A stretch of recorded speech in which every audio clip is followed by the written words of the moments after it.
Boys, we back. Let's get it.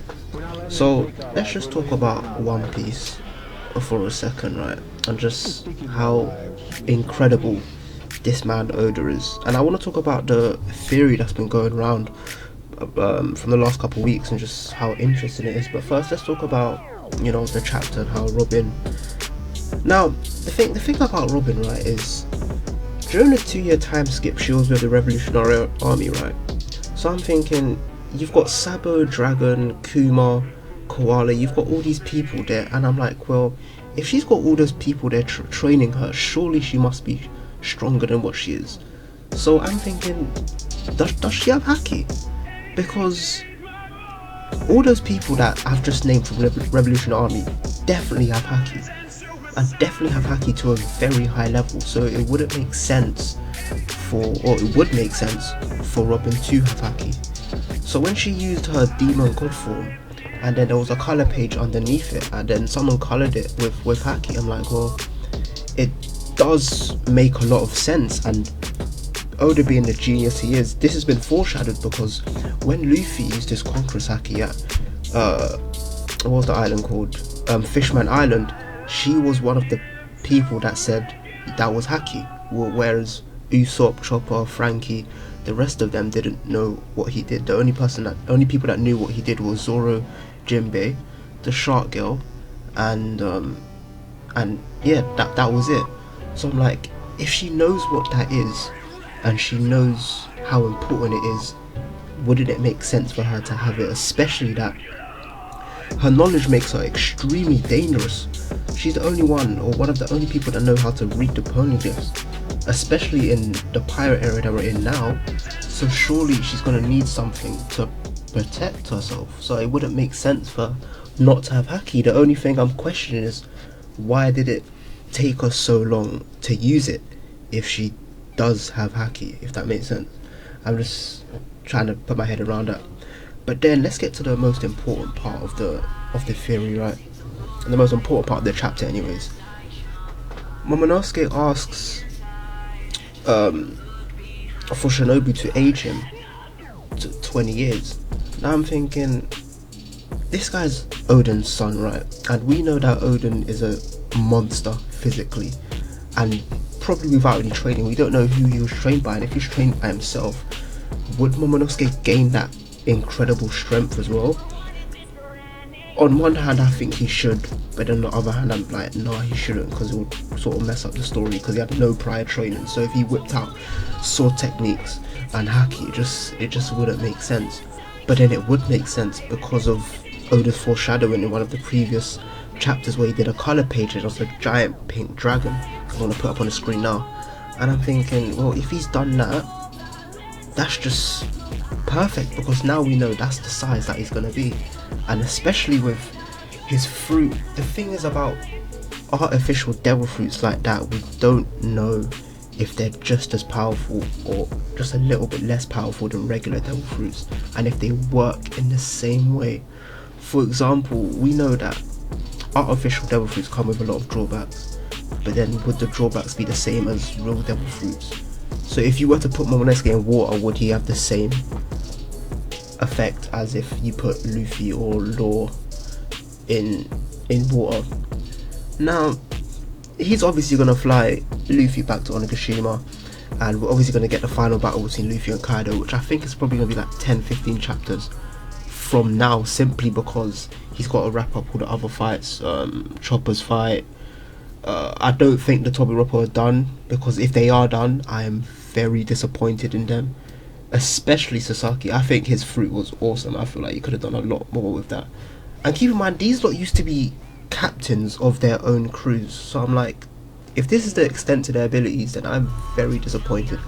Luckily you have the all-stars with King, Ace,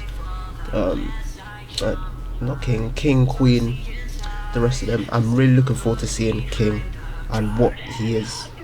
Like, what do you lot think he is in terms of race? I'm gonna go with like a half angel devil hybrid sort of thing. It's just the black wings, and then the mask is just interesting for me. And especially a Big Mom is, well, he's one of the only races that Big Mom doesn't have, so that just shows the rarity of his race. I'm very interested to see what Oda does with that. My next point is this. He said that Wano is going to be much bigger and greater than Marineford. So I'm thinking, if that is true, we've got to have some big names come into Wano right now. And I think at the end of this arc, we're going to see Shanks, Blackbeard. At least we're going to have to see them two, because this is the deciding factor. If Kaido goes down and then Big Mom goes down, those are two emperors that have gone down, and I don't see them coming back after this. For example, all the hype that he's brought onto Kaido, I don't see Kaido now coming back again, especially with Big Mom. I feel like we've seen enough of them now. I think we need to move on to whatever happened to Sabo, Blackbeard. We need to go move on to find the rest of the poneglyphs. So I'm like, well, if we're gonna do that, we need some we need to have a big exit. So if this exit is gonna happen, right, I'm like, the big players need to be here. So at least 3 of the 4, actually no, all 4 emperors are gonna be here. They have to. Blackbeard can't afford to miss this opportunity, because there's hella devil fruits here, so that's gonna boost his crew. Shanks, I feel like Shanks is sort of the protector of the One Piece world, right? He's the one that stops things from happening. If you're gonna make a move, especially if you're a big pirate, you're gonna have to go through Shanks, and most people don't want to go through Shanks. So Shanks is definitely gonna turn up if there's 2 emperors here. He has to. He's sort of like the marine of the pirates, if that makes sense. Now, finally, I want to talk about Luffy versus Kaido and just I think the end result, because there's no chapter this week. So I just want to see the end result. I don't see Luffy beating Kaido without any extreme circumstances or consequences. I feel like he has to either get a mad scar, a new scar, or he has to die, and then Law does something to bring him back. I don't see him getting out unscathed, even with his ability to cope. His attacks in Conqueror's Haki now, he's a novice. It's like when Goku awakened Ultra Instinct for the first time. Yeah, he was good at it, but you know, he still lost until he perfected it. Even now, if you haven't read the Dragon Ball Z manga, then I'll give you a couple seconds to leave.